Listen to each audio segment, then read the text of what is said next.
Alden with third update. Tinawag na si Alden sa event niya ng kick-off. Alden and A-Team. Yung mga fans ni Alden, excited na sa kanyang speech. What's up, A-Team? First of all, I'm very grateful to each and every one of you who's here today. Siyempre, nakita natin all the plans and all the activities that A-Team has for the year 2026. I'd like to thank the core members, yung mga punong abala, for making this possible. But as I was reading it, meron lang akong naging realization na for the longest time I've been in the industry, parang yung dream ko na makapag-inspire ng mga tao, medyo nagka-come into fruition siya because of all the things that's happening today. Nag-start naman ako bilang artista, just para mapaganda lang yung buhay namin and mapaganda yung buhay ng family ko. And I never realized na kaya ko rin palang magpaganda ng buhay ng ibang tao. So, sana lahat ng nandito ngayon with all of the things you've seen sa presentation, sana wag lang natin siyang i-absorb natin siya. Sana isa puso natin yun. And cliche man sabihin, but let's be the change that we want to see in society. Ang dami kasing nangyayaring hindi maganda around us. There are a lot of reasons for us to bend to the norm dahil yun yung ginagawa ng nakararami. But I think stepping out of our comfort zones and owning up to our lives and be an inspiration to a lot of people is what really matters. Kasi at the end of the day naman, we are the choices that we make. So kung ano yung gagawin natin, kung ano yung mga bagay na pagdidesisyonan natin sa buhay, technically reflects on us as individuals.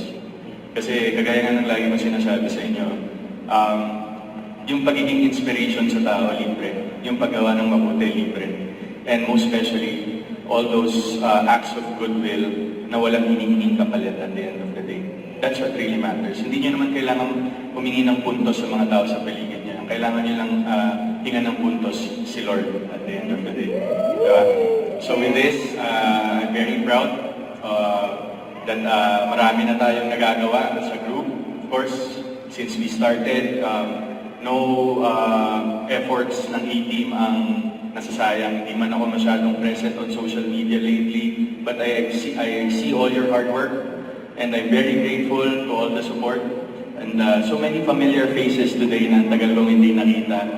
And sana gawin natin madalas to, because I think it's not about Alden Richards anymore. It's about you guys and how you can make a change in our community and our society. Doon ako excited. Kumbaga kasama niyo ako dito. Kumbaga isa ako sa backbone ng advocacy natin and backbone ng ating mission. Because more than anything else, I'd like to believe that this is more than, what we have right now is more than just an event. Like dun sa principles, sa core values natin, this is a movement. This is a movement to inspire. This is a movement to make people's lives better in every day with the things that we do. Kesyo maliit, kesyo malaki, that doesn't really matter anymore. As long as the intention is there, the goodwill is there, and the purpose is there. Yun lang sapat na. Di ba? Kaya yung sinasabi sa rin palagi, ako lang sapat na. Pero ibabalik ko yun sa inyo. Kayo lang sapat na. And of course, gusto ko rin like yung natin, yung respect, especially inclusivity. Gusto ko yung core value natin ng inclusivity because I'd like to believe that people with shared vision and mission in life should work together for a better tomorrow. So, sana sama-sama tayo. Marami pa tayong gagawin together, guys. Ano ba? Meron pa tayo. Of course, Stars on the Floor. May Love Share Go pa tayo. May Good Grade pa tayo. But more than that, more than the projects, it's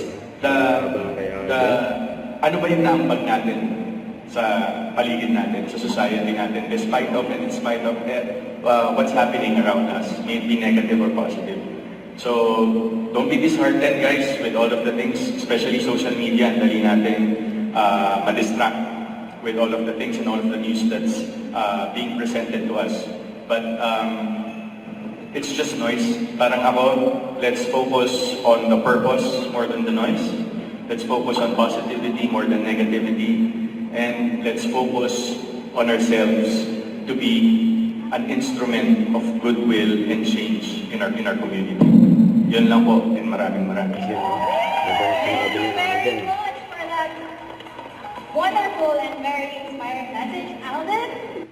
Don't forget to subscribe, click the notification bell for more updates. This is with Charlie Action Live. Stay tuned for more videos.